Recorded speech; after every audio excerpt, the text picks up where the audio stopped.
What's going on, winners? It's your boy Loso 2.0, and I got an old, friend, old college teammate on the call right here. Can you introduce yourself real quick for him, bro? Yeah, my name is Deonte Hicks, and I'm just from Baltimore, Maryland. Okay, all right, cool, cool, cool. So, Deontay, I know you play basketball, man. You always locked in, bro. Definitely ballless life.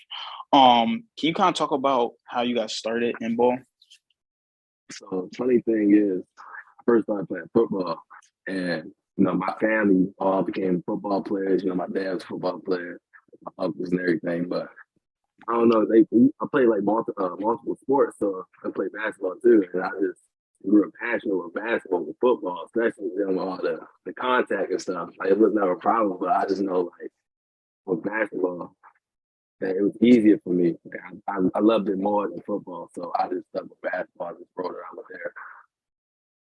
Okay. All right. So you stuck with basketball. So I know with basketball, like, you play JUCO product too, by the way, y'all. So, JUCO products, we a little bit different out here. No, facts though, facts. So did you feel like when you started hooping and stuff like that, was your family real supportive of, basketball? Yeah, they was very supportive. I mean, they wanted me to play football because that was traditionally the thing. But when I told them like I want to play basketball. Football really not my thing. Like I was pretty good at it, but like I just didn't want to deal with all the. I used to get a lot of headaches with that stuff. I didn't want to deal with that. I was like, yeah, basketball. I wanted to ride with basketball, and then it was kind of hard at first because they wanted me to do football, but then they supported me throughout, my basketball journey. Okay. All right. Cool. Cool. Cool. No, that's good. That's good. Now I know now basketball obviously is life. I understand that. Is this something that you want to do professionally, or like what are your goals and your dreams? Like I do want to play overseas basketball, so I just want to take the next steps with that. Just make sure I get my body right. Try to get in contact with agent, anything like that, and just pursue with that. Because I definitely feel that I can play overseas, and I definitely have the skill set to compete with some guys out there. No, 100%, 100%. Actually, it's funny because I interviewed another person from Baltimore. I don't know if you know. They call him Crack, Joseph White.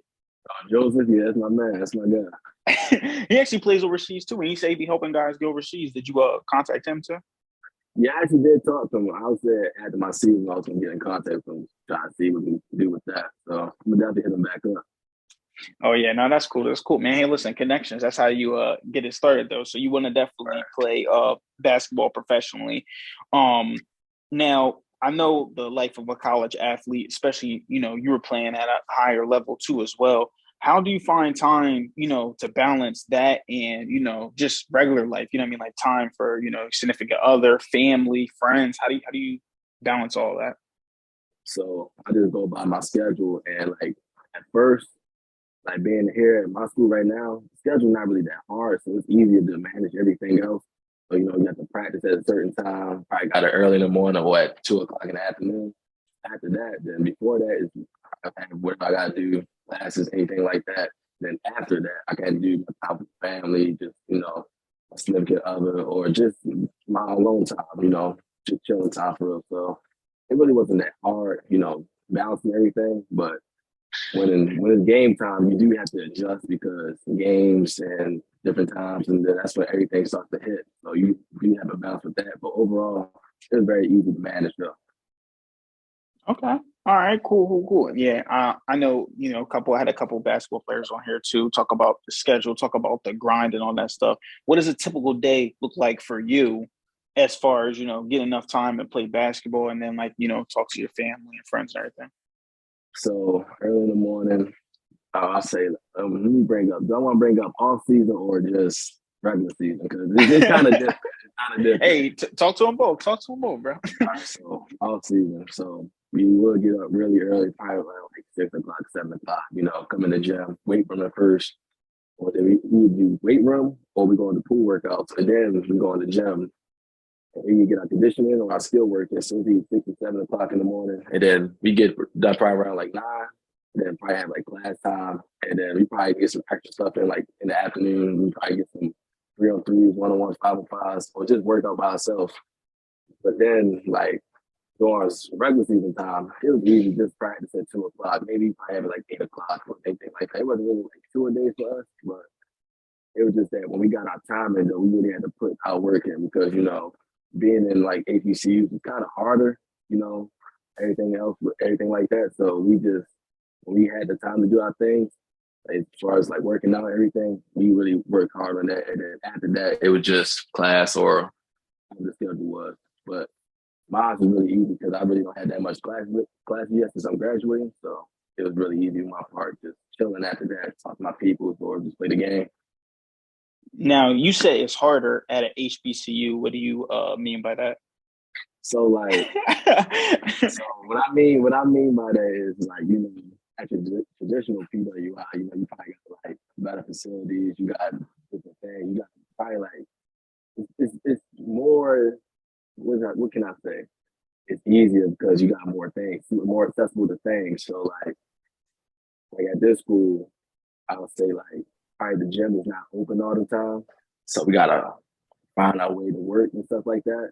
Or either like, just as far as just the funding in that aspect, it's just harder because HBCUs is just it's just naturally it's just always been harder for HBCU kids to get that ground, that nutrition in their body because it's just not there for them as far as say for a PWI school like a Division One school anything like that. So it's about the accessibility of the things. The things wasn't really there for us as it is for like probably other schools. So we just gotta just adjust to what we have for real. No, okay, all right. I see what you're saying. So, do you feel like a lot of stuff held, you or your other teammates back from being great, or do you feel like it kind of put like a chip on your shoulder? Just a chip on our shoulder. My school, the University of District Columbia, like some people really don't even know it's HBCU to be honest. I Once I didn't. got I to, ain't gonna lie to and you. I'm not gonna lie myself. When I first got recruited, I was like, this HBCU, I didn't know myself. But once I got to see the culture and everything, and you can tell it's HBCU. It's not like your North Carolina AT&T or Delaware State. It's not Hmm. like your Morgan State. It's kind of different because it's like it feels like a regular school, but it's not. And then come from this year, especially when we had a good season, you've seen the culture. Like, he brought a culture, as you can tell. Like, you can tell, yeah, that's HBCU right there. So it's different, but I love it though. I love my HBCU. No, that's good though. That's good, bro. You said it built a nice little culture. I definitely know what you mean.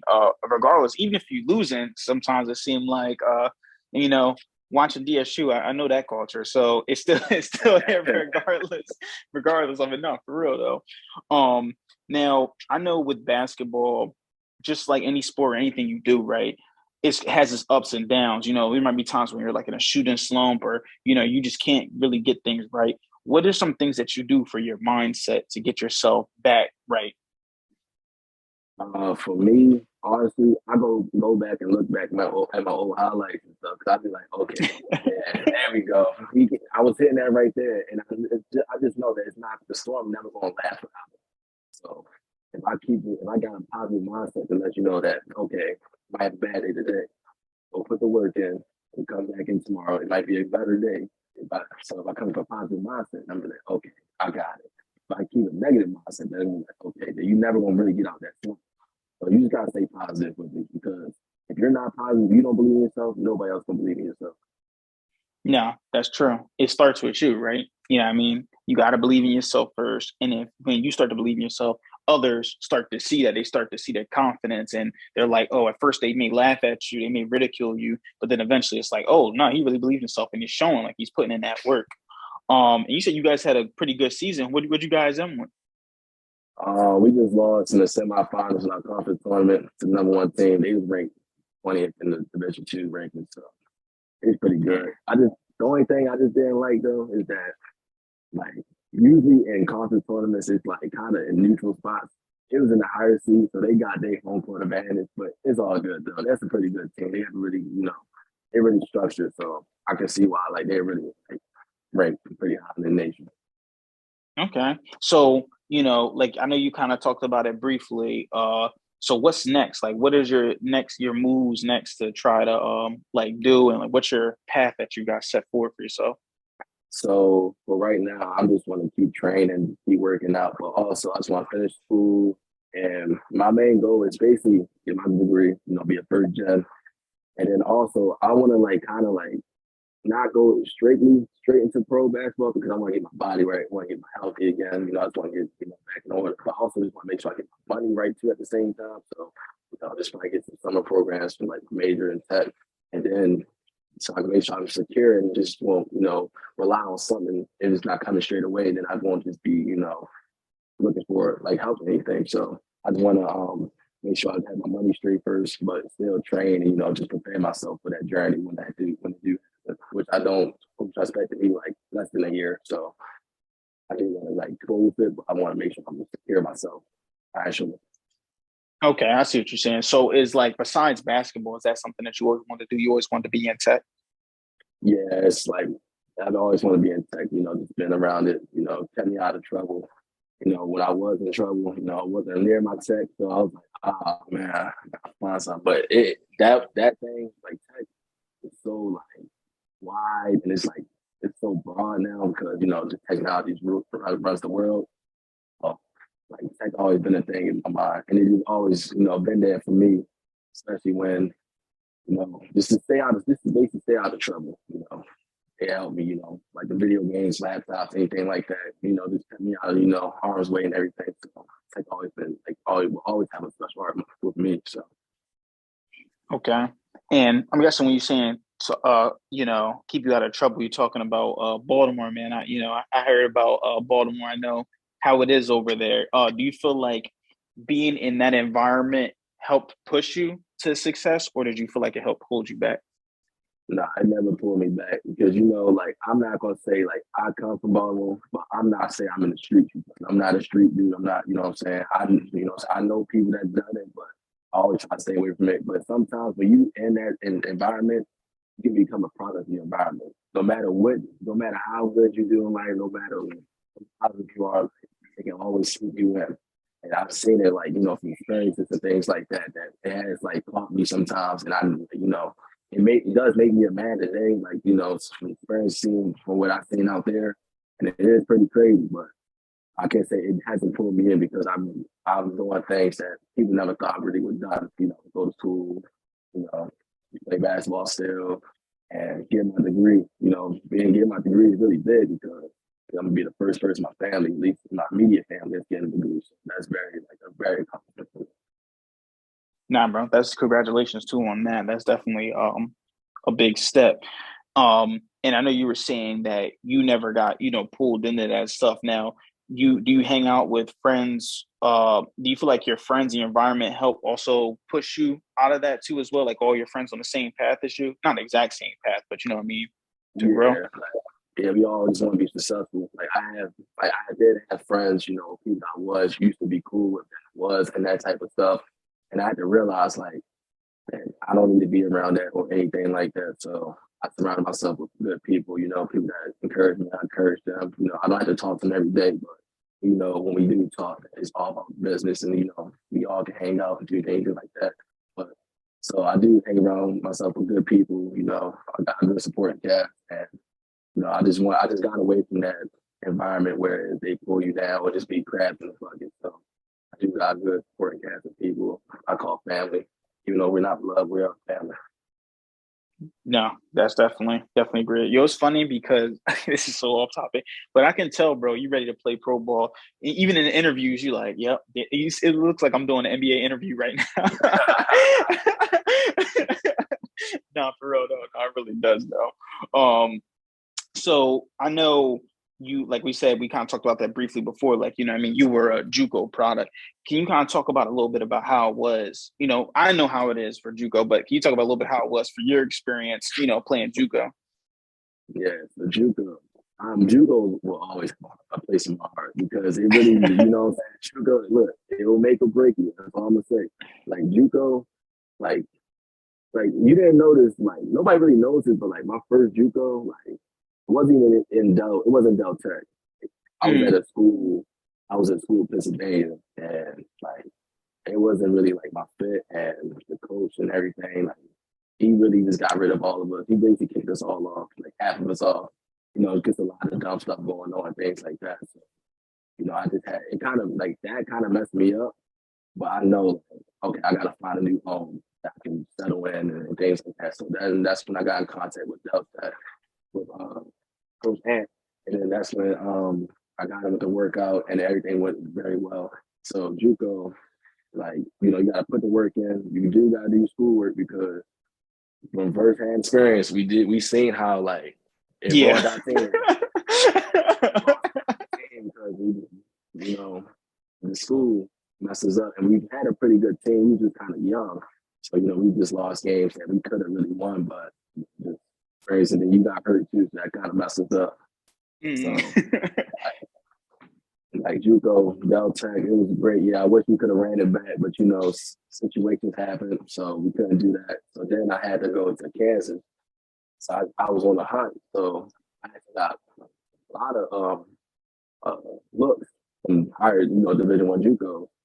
I ended up going to a couple visits, and then so I evidently to the school in Kansas, and it's different. It's very different because I'm going somewhere I've never been before.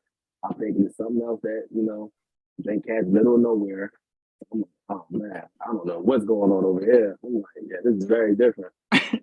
Kansas, being from a urban area to I don't even know what this is. This is all I seen was land, all I seen was cows, land, and just road. That's all you see until you get to a town, and then at that town, it's a small town. You're gonna have a Walmart, Subway, McDonald's, Sonic, and that's about it. You ain't gonna have nothing else. You ain't gonna have much else.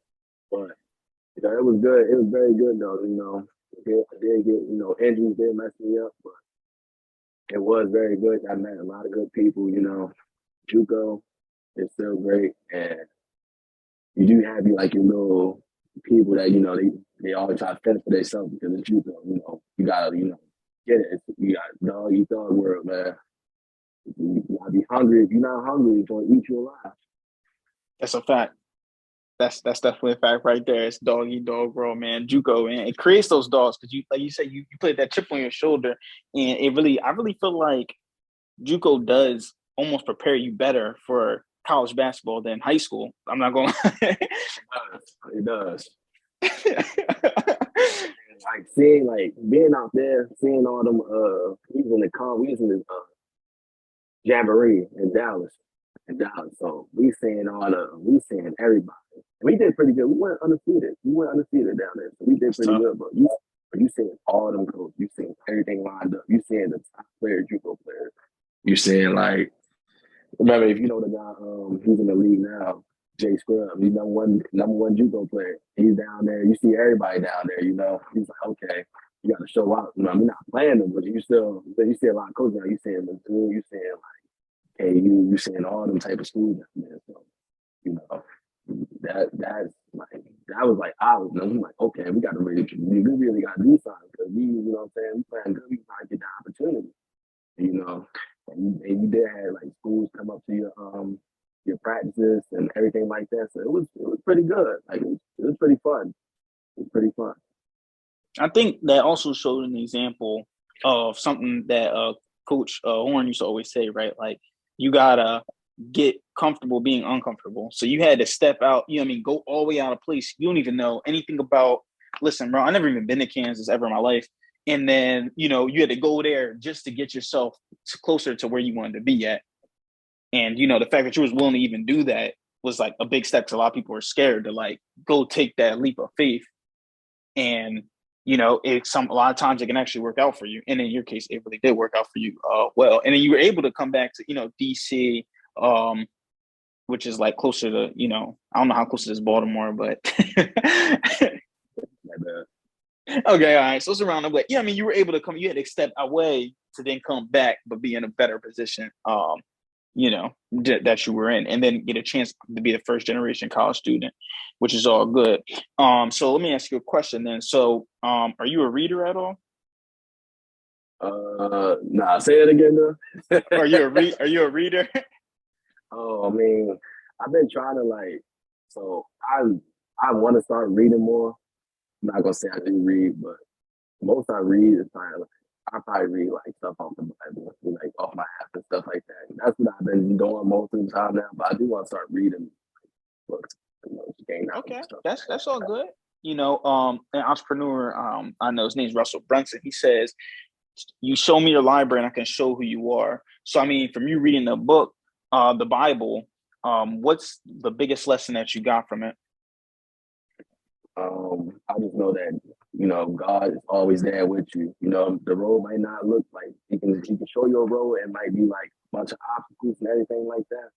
But you got to trust God. Like I trust God, so I like try to pray. Before everything, or like just read stuff like that because I know like it gives me good faith. It keeps me in a positive mindset. So like the road might not be is what you think it is, but when you get to the finish line, God has your back because He never leads you the wrong way.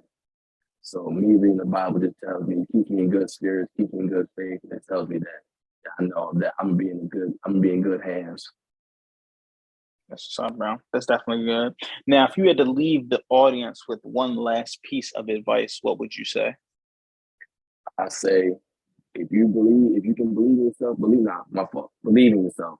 Like believe in Mhm. yourself. If you got that gut feeling and telling you to do it, do it. Because you don't want to hold yourself back from a potentially breaking something, high up. Like, you wanna, leave out with something you be like, I never did, I never held anything back, I left it all out. Like, you just want to leave everything out on the table. You don't want to just hold something back and then regret it later. I'm like, I should have did this, I should have did that. You want to make sure you be able to achieve everything you want, even if you fail. You gotta fail to succeed. You gotta take L's to win. It's just all lessons. It's not really a loss. It's just a lesson. So take the L, and you're gonna build from it.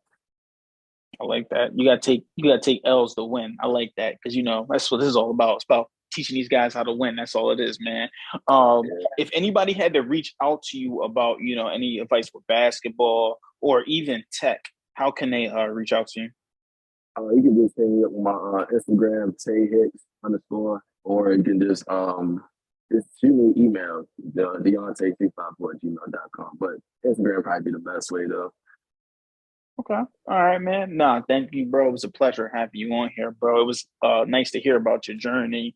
And I feel like, basketball can help people. Just a lot of things you were saying about mindset and all that stuff, showing gratitude, looking at your highlights and stuff. That can help, a lot of people that's listening in on this.